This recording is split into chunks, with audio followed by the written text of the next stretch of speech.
Welcome to the deep dive. Today, we're diving into the world of federal employee motivation.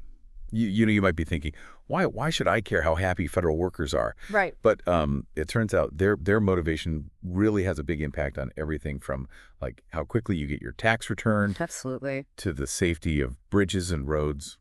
We're going to really dig deep into the 2015 Federal Employee Viewpoint Survey, or FEVS for short. And this collected data from over 420,000 employees across more than 80 agencies. Yeah, it's a massive data set, a real gold mine of information. And this deep dive isn't just about opinions, though. We're bringing in, we're using the science of what motivates people to really understand how we can improve government for everyone. So it's less about complaining and more about like actionable insights. Exactly. Think of it this way. What makes someone excited to come to work each morning? What gives them a sense of ownership and pride in their work? The FEVS data actually reveals a lot about this. For instance, some agencies score particularly low on empowerment, Oh, interesting. meaning employees feel they lack control over their work. And this can lead to decreased productivity. And it can even stifle innovation. That makes a lot of sense. If you feel like just a cog in a giant machine, it's hard to be, really enthusiastic about it. Yeah. The report also dives into this idea of the 3 E's of motivation, right? Yeah. Engagement, empowerment, and embeddedness. Can you unpack those a bit further for us? Sure. So engagement is all about loving what you do, feeling passionate and absorbed in your work. Empowerment is about having control, seeing the impact you make, and feeling like your contributions matter. Embeddedness is the feeling of belonging, of being connected to your workplace and colleagues. Imagine walking into work and feeling like you're part of something meaningful, something bigger than yourself. That's embeddedness. I could definitely see how all 3 of those would be just crucial for a happy and productive workforce. But the report also reveals this kind of concerning trend, a decline in cooperation, especially between different units. What's going on there? That's a key finding, and it's one that's particularly worrisome, given the wealth of research demonstrating that collaboration boosts performance. Yeah. What's fascinating is the variation between agencies. One agency scored a dismal 37% on cooperation, Wow. while another scored almost double that. This suggests that the potential for improvement is huge. So it's not just a case of like government bureaucracy is inherently inefficient. There are things that can be done to change this. Absolutely. And the solutions are grounded in, solid research, not just wishful thinking. For instance, the report highlights the importance of job redesign, using methods like the rapid results method. Okay. This involves empowering employees to lead 100-day projects focused on tackling specific challenges. So instead of feeling bogged down by bureaucracy, Yeah, they're given the autonomy to actually make a difference. exactly. That seems like it could be a real game changer. It is. And it addresses the issue of empowerment head-on. Now, another fascinating point to consider is the role of unions. 27% of federal workers are unionized, yet we don't fully understand how this impacts things like collaboration and employee voice. That's a great point.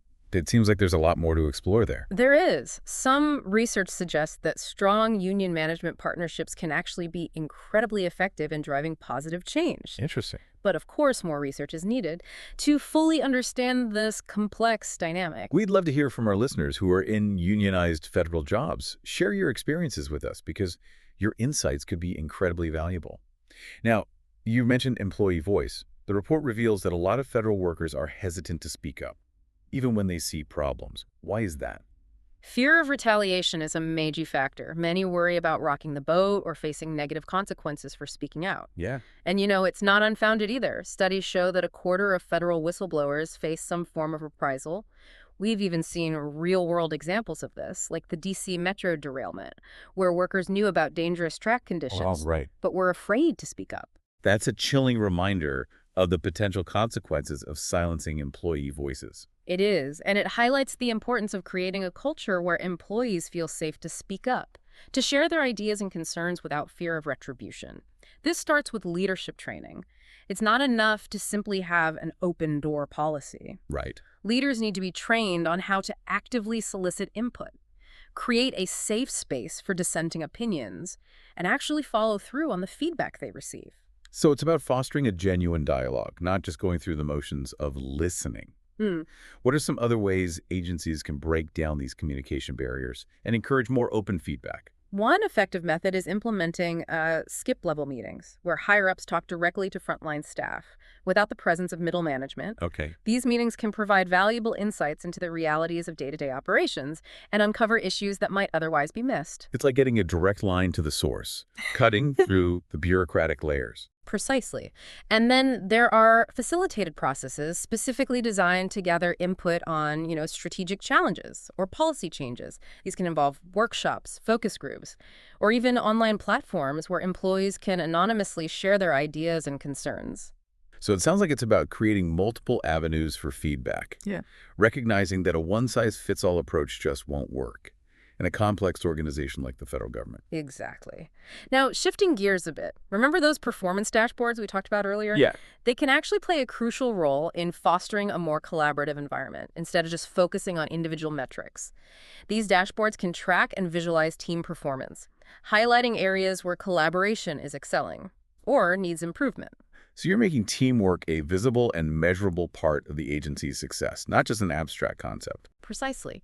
And this ties into the importance of setting clear, shared goals, not vague, do your best mandates, but specific, measurable, achievable, relevant, and time-bound goals. Everyone needs to understand how their individual contributions fit into the larger picture and how working together can drive success. Makes sense. It's about creating a sense of shared purpose Mhm. and collective ownership. You also mentioned cross-functional teams as a way to boost collaboration. Yes. Bringing people with different skill sets and perspectives together to work on creative projects can be incredibly powerful. Think of companies like IDEO, the renowned design firm. They've mastered the art of collaborative innovation. By assembling diverse teams, you tap into a wider range of knowledge and experiences, leading to more creative and effective solutions. I imagine it also helps break down those silos we were talking about earlier, encouraging people to see beyond their immediate department and understand how their work intersects with others. Absolutely. And of course, it's not just about structuring teams and setting goals. It's also about the reward system. It's a classic managerial folly to preach teamwork, but only incentivize individual achievement. Right. So you need to align rewards with the desired behavior. If you want collaboration, you have to actually reward it. Exactly. Now, thinking about everything we've discussed so far, it's remarkable how much valuable data the FEVS provides. It's like a window into the soul of the federal workforce. And by combining that data with the insights from organizational science, we can move beyond gut feelings and assumptions towards evidence-based solutions. Precisely. And what's fascinating is that these principles of motivation, engagement, and collaboration aren't limited to the public sector. They're applicable to any workplace, from a Fortune 500 company to a small nonprofit. So this deep dive is offering lessons for anyone interested in building a more effective and fulfilling workplace. I think that's a great way to put it. It's about creating environments where people feel valued, empowered, and connected to a shared purpose. But as with any complex issue, this deep dive has raised as many questions as it has answered. Like, what systemic factors might be hindering collaboration? What are the challenges faced by managers who are trying to implement these evidence-based strategies? Those are important questions. And we also have to think about how to translate these findings into lasting change. It's one thing to read a report. It's another to actually shift organizational culture and behavior. Indeed. And perhaps most importantly, this report has focused heavily on the employee perspective.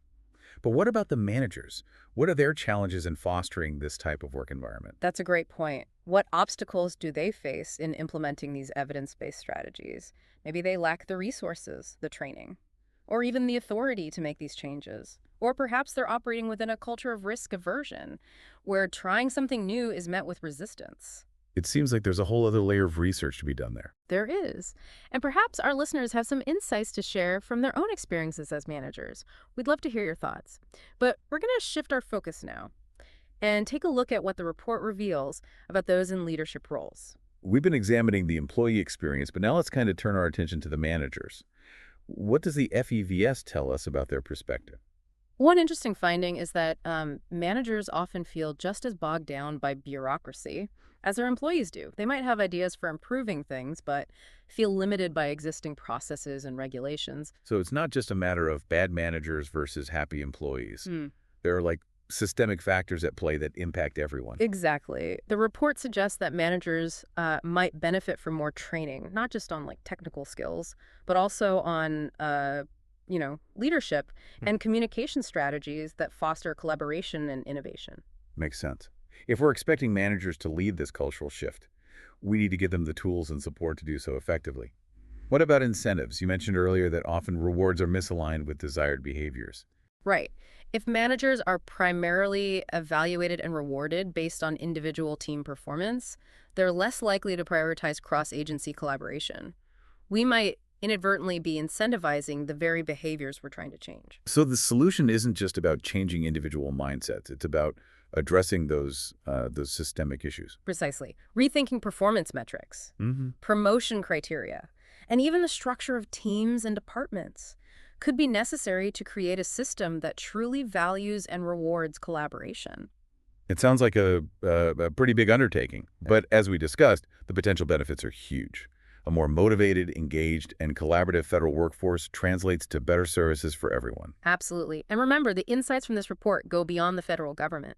They offer valuable lessons for any organization, public or private, that wants to improve its workplace culture. It's about creating environments where people feel valued, heard, and empowered to do their best work. Exactly. And ultimately, it's about recognizing that investing in employee well-being isn't just the right thing to do, it's also the smart thing to do. It leads to a more productive, innovative, and ultimately more successful organization. So to wrap things up, what's the key takeaway you want our listeners to ponder? I think the biggest takeaway is this.